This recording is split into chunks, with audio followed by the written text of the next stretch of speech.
what can you tell a homeowner who perhaps comes across a Roof Maxx dealer, somebody out there that's using Roof Maxx, about what they should expect from the product itself? Sure.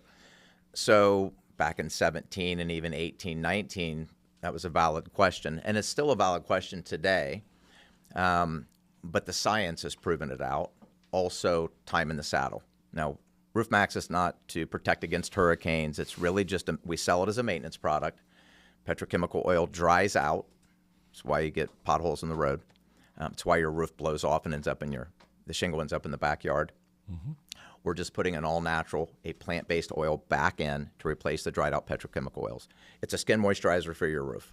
Yes. That's simple. Now, a flexible roof will withstand hail better. A flexible roof will withstand wind better. Yes. That's it. So it's pretty simple. There's no magic to it, and it does work. When a roof is fully saturated, when it's brand new, out of the bundle and laid on the roof, there's enough petrochemical oil that shingle can fully contract and expand. Yeah. Right? Think about thermal shock. It's 95 degrees here in Florida. The roof's 150.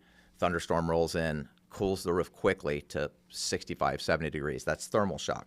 Sun comes back out, fully expands it again. That roof can fully contract and expand so the granules stay in place. Once enough petrochemical oil has evaporated from that asphalt, it starts to undergo stress, and then it starts to shed the granules. Yep. And then that snowball effect happens. The more granules that are shed, the more asphalt that is exposed, the quicker the oil dries out. And so we're just coming back in and resaturating.